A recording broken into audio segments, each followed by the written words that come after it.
बिहार में दो चीज़ें बहुत मजबूती के साथ उभर करके सामने आई है जिसको नहीं उभरना चाहिए था। जो वर्ग है, सवर्ण है, अति पिछड़ा है, तो सबका शोषण होता है, गरीबी का शोषण होता है। कोई भी अमीर व्यक्ति अगर आप मान लीजिए पिछड़ी जाति का भी है और उसके पास संसाधन है, धन है, तो उसका शोषण नहीं होगा। उपेंद्र कुशवाहा के साथ चलने का मतलब है कि आप सभी धाराओं को एक साथ जोड़ करके लेके चलेंगे। यहाँ इनकी विचारधारा जो है कि जंगल राज को वापस नहीं आने देना है।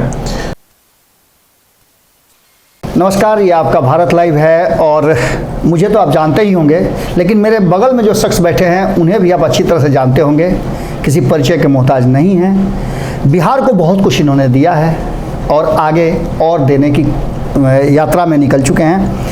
पहले एक व्यवसायी के रूप में इनका परिचय हुआ था, एक समाज सेवी के रूप में परिचय होता था, अब एक राजनीतिज्ञ के रूप में भी इनका परिचय शुरू हो चुका है। राजनीति की यात्रा इन्होंने शुरू की है और इस यात्रा में अब आगे किस किस मोड़ से गुजरना है, ये सारी बातें इनसे हम जानेंगे।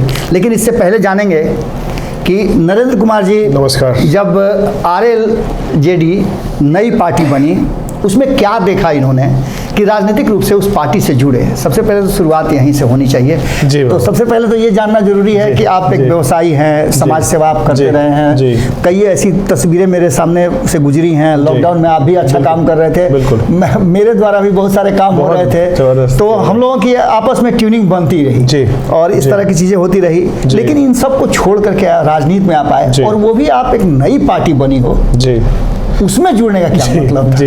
देखिए, जो नई पार्टी है, छोटी पार्टी है, विचारधारा मायने रखता है कि किस चीज के लिए लड़ाई लड़ रहे हैं हम लोग। तो जब हम लोग कोरोना में सीतामढ़ी, मेरा घर है सीतामढ़ी में, जो हम लोग काम कर रहे थे, हमारे जिले के ज्यादातर नेतागण जो है वो गायब थे, निष्क्रिय थे। फोन करने पे फोन नहीं उठाते थे लोगों का। भारत में सबसे पहले हम लोगों ने वार रूम बनाया, जैसे मीडिया का एक वार रूम होता है, कॉल सेंटर था हमारे पास और 3000 से ज़्यादा लोग जो हमारे यहाँ पॉजिटिव थे। मुझे सौभाग्य मिला उनसे मिलने का, उन तक पहुँचने का, और ट्रक भर के हम लोगों ने मास्क, दवाई इत्यादि जो भी हम लोगों को बन पड़ा उस समय किया। लेकिन हम लोगों ने देखा कि यहाँ की स्वास्थ्य व्यवस्था इतनी निरंकुश है, प्रशासन किसी फोन का जवाब नहीं दे रहा है, किसी का फोन नहीं उठ रहा है। तो उस समय लगा कहीं न कहीं एक राजनीति में आने की जरूरत है, तभी ये बदलाव हम देख सकते हैं। आलोचना बहुत आसान है कि आप आलोचना कर दीजिए, ये नहीं हो रहा है हमारे सिस्टम में, हमारे समाज में। तो उसके बाद चीज़ें डेवलप होती चली गई। बिहार की राजनीति में ऐसा फिर भूचाल आया, हमारे आदरणीय मुख्यमंत्री जी पलट गए फिर से, और जब वो कहते हैं कि हम तेजस्वी जी को सत्ता सौंप देंगे, और ज़्यादातर जो चीज़ें वो कहते हैं फिर पलटते फिर वही करते हैं। तो पूरे बिहार में जिस तरीके से उपेंद्र जी ने एक बहुत बड़ा एक जोखिम लिया, मैं कह सकता हूँ, अच्छी जगह पे एस्टेब्लिश्ड, अच्छा पद, सम्मान, सारी चीज़ें वो पा चुके थे, तब भी उन्होंने उस पार्टी को छोड़ के एक नया दल बनाया। मुझे लगा नहीं, यहाँ इनकी विचारधारा जो है कि जंगल राज को वापस नहीं आने देना है, तो इसके लिए बातचीत हुई। तो हम लोगों ने उनके साथ काम करने का फैसला लिया।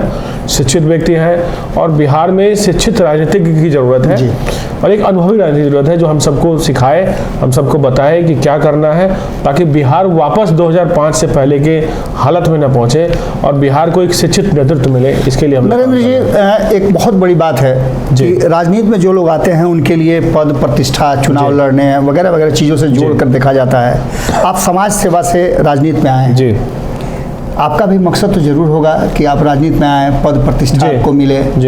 तो क्या इसी मकसद से आए हैं या फिर समाज सेवा को ही आगे बढ़ाना है? देखिए, अभी भी मैं समाज सेवी ही हूँ और यहाँ भी नोएडा में मैं गौ सेवक हूँ। मेरे पास बड़ी संख्या में गाय है और गाय की सेवा करता रहा हूँ।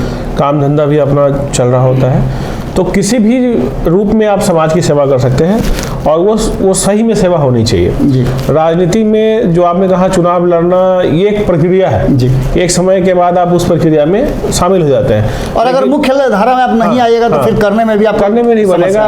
आप एक समय के बाद समाज सेवा में आपको राजनीतिक व्यक्ति भी समाज सेवा ही करता है अगर सही तरीके से कर रहा है। चुनाव नहीं लड़ना वो तो पार्टी का विशेष अधिकार है और पार्टी हमारी जब डिसाइड करेगी तो उसमें सोचा जाएगा।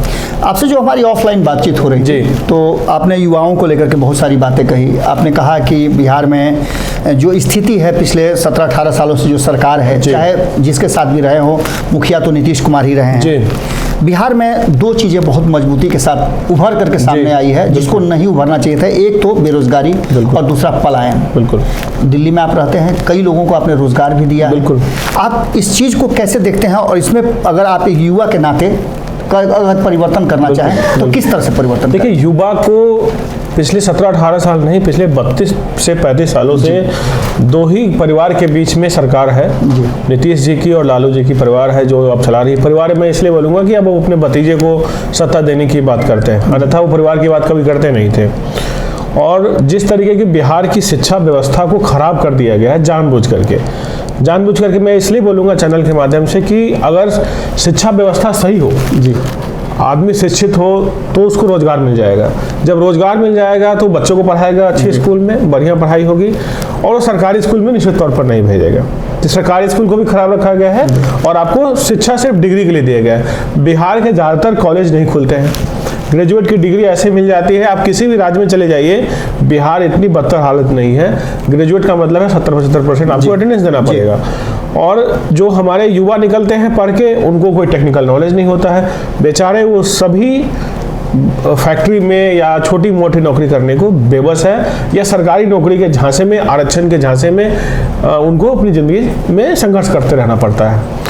ये सब तो ठीक है कि बिहार के पास संसाधन कम थी, लेकिन जो संसाधन है 40-42 हज़ार करोड़ का शिक्षा का बजट है, उसके अंदर भी बंदर बांट है बुरी तरीके से। तो जब हम लोगों को मौका मिलेगा तो सबसे पहला प्राथमिकता हमारी शिक्षा होगी। जो सरकारी स्कूल है सबसे पहले उसको एक बिल्कुल मॉडर्न स्कूल बनाया जाए, ताकि जो प्राइवेट स्कूल में अपने बच्चे को पढ़ाते हैं वो वहाँ पे नाम लिखाए। यही हमारा जो सबसे पहला प्राथमिकता हमारी पार्टी का और मेरा भी हमेशा रहेगा। नहीं नरेंद्र जी, एक बहुत बड़ा परसेप्शन है पिछले 30-35 सालों से जो चल रहा है, उसमें कहा यह जा रहा है कि सवर्णों की, चूंकि आप सवर्ण समाज से आते हैं तो ये सवाल बनता है, सवर्णों की राजनीति में धीरे धीरे उपस्थिति जो है वो नगण्य होती जा रही है, घटती जा रही है।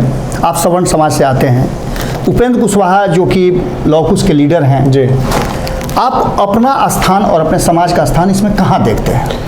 देखिए, सवर्ण का जो राजनीति में जो धीरे धीरे आप कह रहे हैं कि सीट कम होता गया, या कह सकते हैं क्योंकि लोगों की राजनीति में रुचि कम होती चली गई। आज अगर आप जनसंख्या के हिसाब से बात करें तो बिहार के जो भूमिहार ब्राह्मण राजपूत को मिला दे तो अच्छी संख्या है, 22% 20% के आसपास बैठेगा अगर आप सही तरीके से इसकी जांच कराएं तो।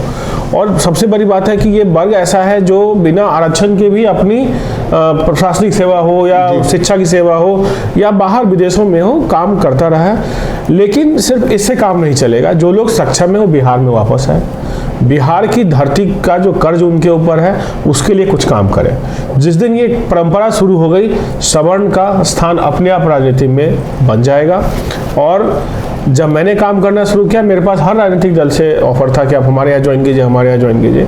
उपेंद्र जी की जहाँ तक आपने बात करी, निश्चित तौर पर हर पार्टी का अपना एक जनाधार है और निश्चित तौर पर कुशवाहा के वो सम्मान्य नेता है। साथ में ही हर समाज में उनको अब पसंद किया जाने लगा है। जिस तरीके से नीतीश कुमार जी उलटते पलटते रहते हैं, तो अब एक उम्मीद जो है उपेंद्र जी से ही है। इसीलिए मुझे पार्टी में बड़ा दायित्व मिला, राष्ट्रीय महासचिव, राष्ट्रीय प्रवक्ता बनाया गया हुआ है। तो मुझे लगता है कि पार्टी में बाकी सवर्ण भी हमारे समाज के आपने जो बातें जुड़ सकते हैं, उनको सम्मान मिलेगा। आपने जो बातें कही उन बातों में एक बात जो मुझे लगता है आपको भी जानकारी मिली ही होगी कि उपेंद्र कुशवाहा से पहले नेता हैं ओबीसी के, जिन्होंने ये बात कहा कि शोषित और शोषक बदल गए हैं। तो कहीं इन बातों को सुनने के बाद आपने ये फैसला लिया कि उपेंद्र कुशवाहा के साथ चलने का मतलब है कि आप सभी धाराओं को एक साथ जोड़ करके लेके चलेंगे?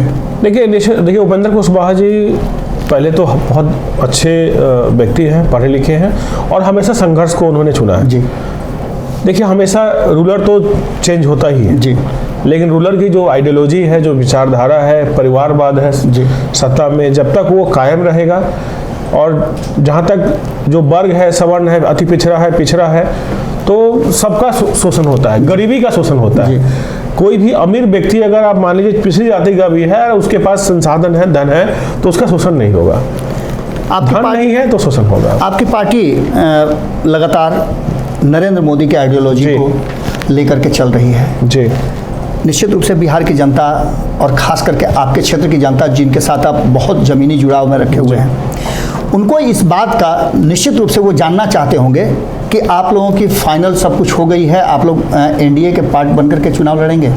देखिए, आपने जो कहा कि नरेंद्र मोदी की विचारधारा हमारी पार्टी लेके नहीं चल रही है जी, हमारी अपनी विचारधारा है जी, और हमारी विचारधारा आदरणीय जेपी आदरणीय कर्पूरी ठाकुर जी के विचारधाराओं पे है, जिसमें हर समाज का जो सामान्यता की जो बात होती है उसके लिए हम लोग काम करना चाह रहे हैं। निश्चित तौर पर हमारी जो पार्टी के राष्ट्रीय अध्यक्ष है उनकी बातचीत बीजेपी के नेतृत्व से चल रही है जी।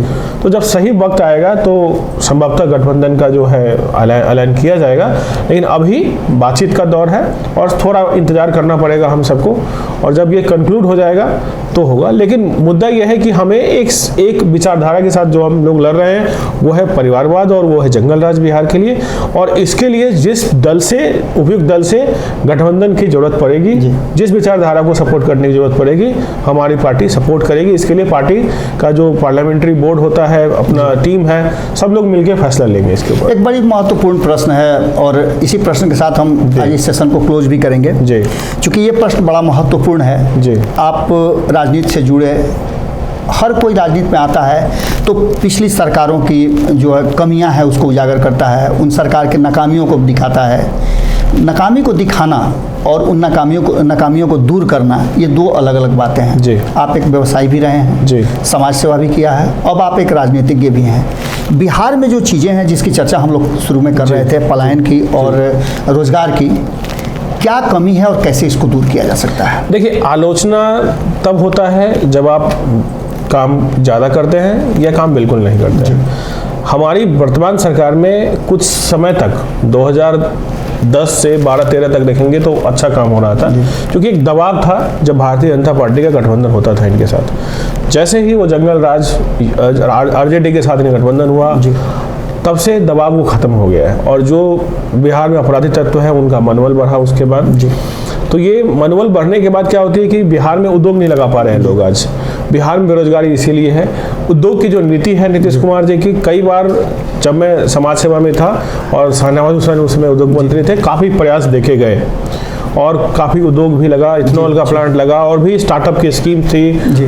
तो वो सब चीज़ें सही चल रही थी, लेकिन अचानक जब ये बदलाव हुआ है तो एक बहुत बड़ी समस्या है। हमारी पार्टी का उद्देश्य सिर्फ ये नहीं है कि हम सिर्फ आलोचना करेंगे, हम जनता को उसके समाधान भी देंगे कि बिहार में बेरोजगारी कैसे दूर हो सकती है। बिहार के सबसे ज़्यादा श्रमिक बिहार के बाहर है। अगर फैक्ट्री बिहार में आती है तो श्रमिक का जो रहने खाने का कॉस्ट है, ट्रेन में धक्का जो मार खाते हैं और बिहार के बाहर जो उनको एक झेलना पड़ता है, वो कहीं ना कहीं कम हो जाएगा और बिहार में उद्योग लगेगा। बिहार में हमारे पास क्या नहीं है, हमारे उद्योगपति भारत के हर उद्योग की नगरी में बिहार के उद्योगपति हैं, तो उन सबको सरकार को संपर्क करना चाहिए था। मैंने बिहार के बाहर, देश के बाहर काम किया है और बड़े बड़े इंडस्ट्री के लिए काम किया। उत्तर प्रदेश से हम लोगों के पास इन्विटेशन आता है, बाकी स्टेट से आता है, लेकिन बिहार का आज तक भी कोई एक आमंत्रण नहीं आया कि हमारे यहाँ उद्योग की सम्मेलन है, आप लोग आइए या आपकी ज़रूरत है। तो ये सरकार की सिर्फ एक फॉर्मेलिटी है, क्योंकि जब तक आप पढ़ेंगे नहीं, आप गरीब रहेंगे, तब तक ही वर्तमान सरकार जो जाति के हिसाब से बांट करके काम करना चाहती है तभी वो चलेगा। तो एक सोच बदलने की ज़रूरत है। आने वाले समय में जनता के हम लोग, हमारी पार्टी जो पंचायत स्तर पे, वार्ड स्तर पर लोगों से घर घर जाकर के मिल करके इस सरकार की जो 32 साल की नाकामयाबी है और जो सरकार जिस तरीके से लोगों को गरीब से गरीब करती जा रही है और सिर्फ एक प्रधानमंत्री बनने का जो सपना उनको अचानक अब दिखने लगा है। बिहार बेहाल है बिकॉज यहाँ पे हमारे यहाँ नीतीश कुमार है। तो उन सब चीज़ों मुद्दों पे हम लोग जनता के बीच में जाएंगे और हमें पूरा विश्वास है कि हमारी पार्टी को आने वाले समय में लोकसभा हो या विधानसभा हो, जनता का बहुत भरपूर समर्थन मिलने वाला है।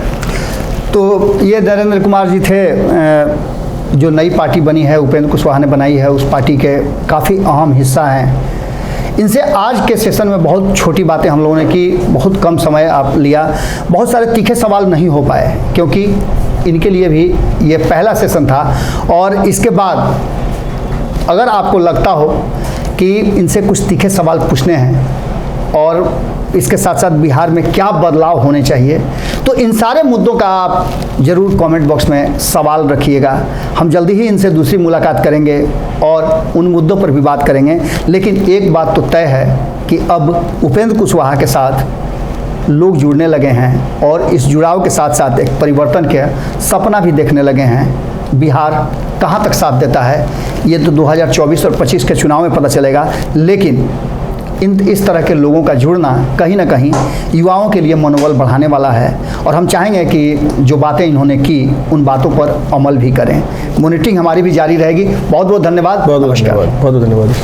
अगर ये वीडियो पसंद आई और वह बिहार के राजनीति और बिहारियत से सरोकार रखेनी तो सब्सक्राइब बटन दबा के चैनल के सब्सक्राइब कर ली। ओजे एगो घंटी बा, ओकरा बटन दबा देला से कुल सटीक और मारक खबर रुआ मुफ्त में मिल जाई। अगर रुआ पत्रकारिता के हमनी के नया प्रयोग में सहयोग कर चाहतानी तो ज्वाइन बटन दबा दी। पेटीएम नंबर नोट कर ली 9386816700। धन्यवाद।